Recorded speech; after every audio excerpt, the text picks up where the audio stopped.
So there's allegations on the internet that I punched someone or assaulted someone or pulled someone off their bicycle, which I've got to say is untrue. And if it was true, then why am I sitting here as a free man and not arrested? I went to the police station last night in Chiang Mai, and they knew all about it, and they're sort of like, you know, whatevs. They rolled their eyes. But apparently, on the internet, on YouTube, there's an image of me punching someone in the face and saying, Durianrider assaulted me.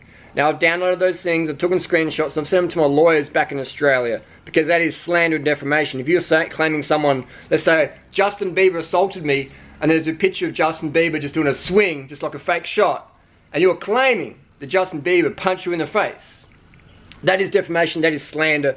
And these people out there who claim not to be into drama, but putting up a clickbait title with the image like that, with someone doing a fake swing at you, just pulling the punch, no contact, you know what I mean? It's just like a WWF punch, just faking, but claiming that that was a legit punch, you know, then what is that? Is that drama? That's drama. And every single day here in Chiang Mai, Thailand, there will be drama, as long as those two fuckboys keep turning up and creating drama and creating division. They created a Facebook group saying, what do you think of Harley Durianrider?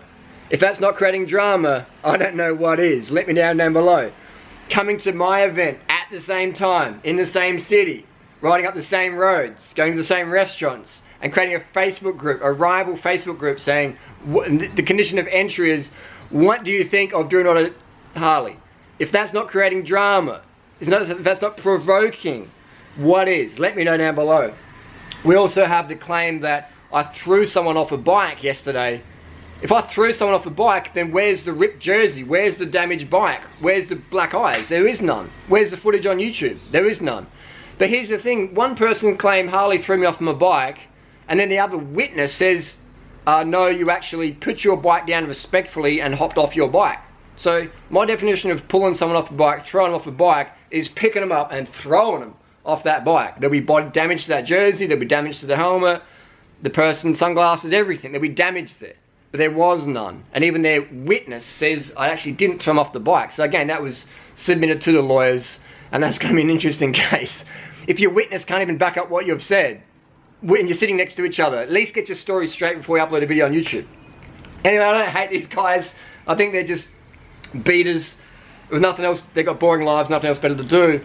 But they also say that Harley brainwashes people, and that is true. That is true. I was the first vegan on YouTube to create large following. I was the first vegan on YouTube to do vlogs and consistently show what I eat. I was the first vegan cyclist to get on Strava and say vegan power, pump it up. I was the first vegan cyclist on Doi Satep, you know, putting the times up there and highlighting it.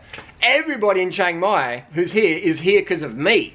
Now I don't say that to say, hey, I'm the king. I say that I was the starter. I was the fire starter, the trailblazer. I came to Thailand in 2005, my first ever trip. Nobody was here. This was before YouTube was around. Just before Facebook and everything, social media. Actually, correct me if I'm wrong, forums were around that time, and I was on forums. But the other forms of social media, as we know today, Instagram, Facebook, in their massiveness, they weren't around. So I was the first person to bring people here. So all these people who say, oh, I don't follow Durianrider anymore, then why the fuck are you wearing a vegan jersey, cycling up my favourite mountain that I advertise more than anyone else on the planet, coming to my event at the same time and claiming, I'm not a fan of Durianrider. Why would you turn up to Durianrider's cycling festival, June 1st to July 14th? Why would you do that?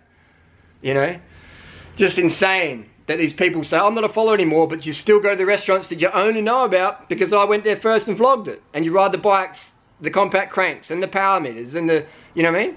It's these people who just have no idea. And all their friend group, they met through me. So, oh, I'm not a Durianrider follower anymore, but I still hang out with the people I met through Durianrider, and I still go to the places Durianrider recommended, I still ride the bikes Durianrider recommended, and the cranks, and the gear ratios, and the cadence, and the dietary recommendations of high carb, low fat veganism, but Durianrider's a cult. Then you're a hypocrite, because you're still taking my advice every single fucking day. And your friend group, your little drama group, the people you met through me, you didn't meet any of these people through other means, but other through my community that I created.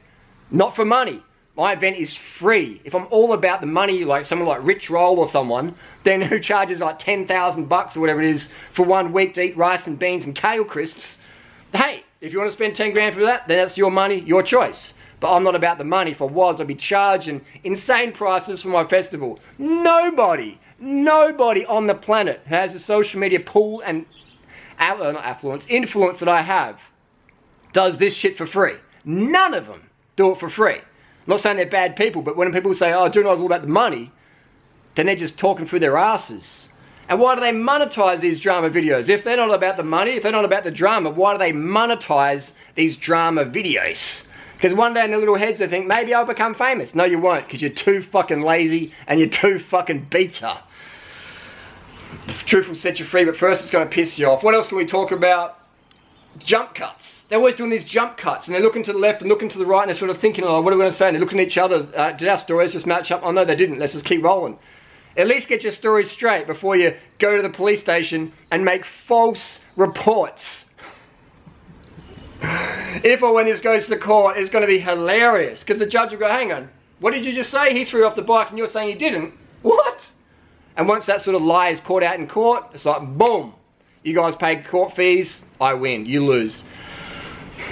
It is an interesting world we live in, where people say they don't want drama, they bring it every day by turning up. Like, it's like me going to Elliot Hulse or some other YouTuber's camp and turning up in the weights room, you know, and making videos about Elliot Hulse, where Elliot Hulse is a dickhead, and then say, oh, I'm not into drama, why are these guys all aggressive towards me?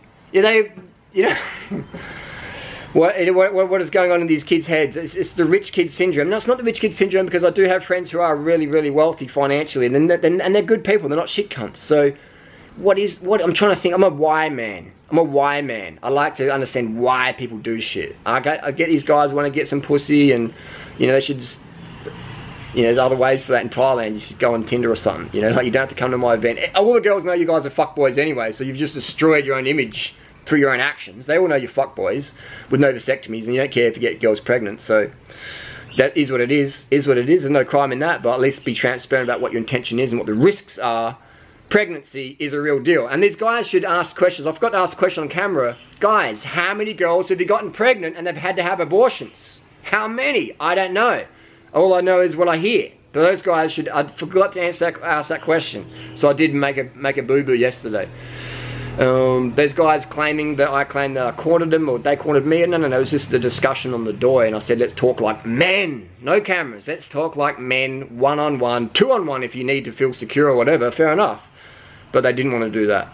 They just backed out like little leaves shaking in the wind. And hey, that's cool. I understand that they thought I wasn't going to turn up to my festival. But people came, they spent money to be here. Not with me, they spent money with hotels and flights and all sorts of stuff. And I thought, fuck, I'm not going to show Chiang Mai just because of two thirsty fuckboys. I can't do that. The event is cancelled, but I'm still here living in Chiang Mai. I'm still answering your questions. We're still going to do the Q&A. We're still doing the daily rides where you don't have to pay just to say g'day.